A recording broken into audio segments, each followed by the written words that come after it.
OK, a couple of bits of advice to start with. If you are a police dog listening in Nottinghamshire this week, you would be well within your rights to bite a copper on the leg.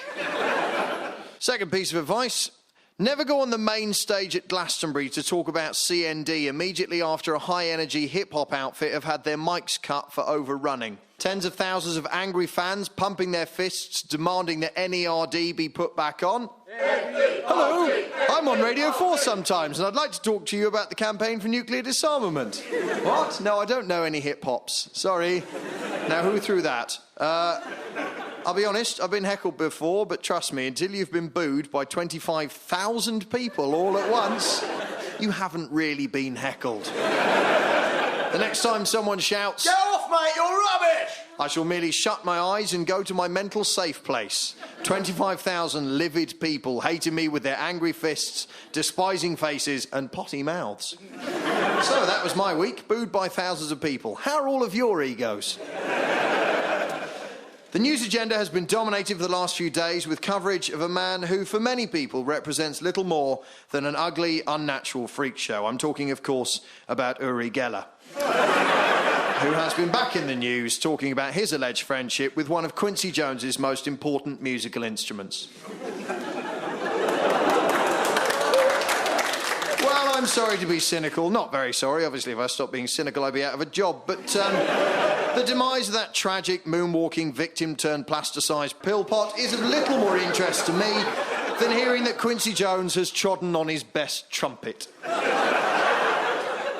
It's a little bit sad, but compared to what exactly? I mean, there are more tragic and unnecessary deaths every minute of every day all over the world. And no, I don't mean Molly Sugden, who, at this very minute, is pleading with St. Peter at the pearly gates, explaining that the constant references to her pussy being damp, or her pussy needing a trim, or her pussy getting snagged on something unlikely, were in the service of a great British tradition of being absolutely disgusting in a way that everyone can enjoy. The point is, any feeling of sympathy I might have had for the rubber-faced Peter Pan of creepy baby dangly pop was exhausted while he was still alive. But here's the thing. On Friday, our Prime Minister, Gordon Brown, paid tribute to Michael Jackson. A spokesman for the Prime Minister said... The Prime Minister's thoughts are with Michael Jackson's family at this time. They bloody better not be. He's supposed to be busy. Why is it that our leaders do this? They offer a commentary on matters which surely they have as much interest in as I do in Jordan Price and Peter Andrews. None at all. In truth, and in fairness to our politicians, they offer opinions on this tawdry, irrelevant trivia because they're asked to. Some unambitious, unimaginative, sneaky journalist throws the question in at the last minute in order to trip them up. And what did you think of the death of Mr. Jackson, Prime Minister? To which a perfectly legitimate and, to my mind, pleasing response would be... Who? Michael Jackson, he's dead. I wondered if you had a comment on that? Oh, grow up, you pathetic little toad. I'm the bloody Prime Minister.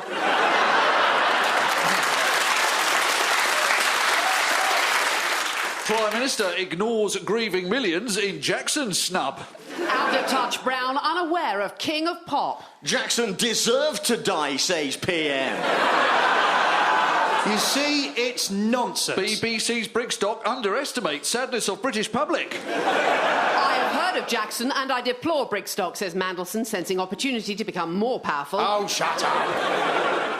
Gordon Brown shouldn't feel the need to comment on Michael Jackson. He should be kicking National Express around number 10 and calling them low-life, unscrupulous gits. And yeah, there's someone who's been on one of their coaches. He should be fining National Express into the Stone Age for walking away from the East Coast Main Line because it wasn't delivering as much money as they thought it would. As far as they're concerned, if you want to travel that route, you can walk. I don't know why they don't just go the whole hog and tie a passenger to the track when the train's coming.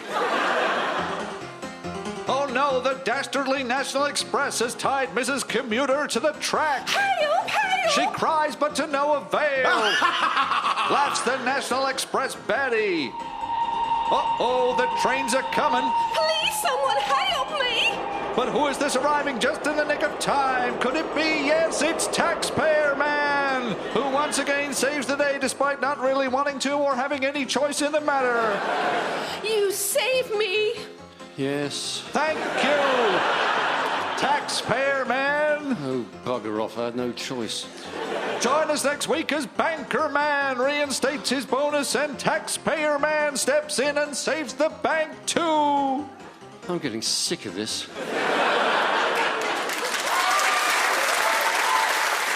You see, that's how privatisation and banking seems to work now. Profits go to the companies and losses to the taxpayer. It's a brilliant system unless you're one of those odd folk who find money useful or think that fairness is important. There are any number of things Brown and his office should be doing, and probably still are, before they even have the most fleet-foxing thought about Michael Jackson, unless, of course, we end up paying the O2 back for the lost ticket sales as well. We do run the risk now that the only faces we're likely to see in British politics are the ones who can play the media game, ones that can get through a Humphreys mauling before breakfast or a bare-naked cage interviewing with Paxman. It's a perfectly simple question. Did you have a copy of Thriller or didn't you? My department is in conversation with Number 10 on the Thriller reissue, and a statement will be made later today. So you don't know whether you got a copy of Off the Wall either? Off the Wall was an extraordinary album. I used to have a copy when I was younger. So you want to distance yourself now from that particular piece of work? I resign. Good. The media frenzy over the Jackson death is as ugly as it is depressing. It's like watching vultures and jackals flapping and snapping at each other over a fresh corpse, each trying to see how much meat they can fit in their bloody mouths and still lie at the same time.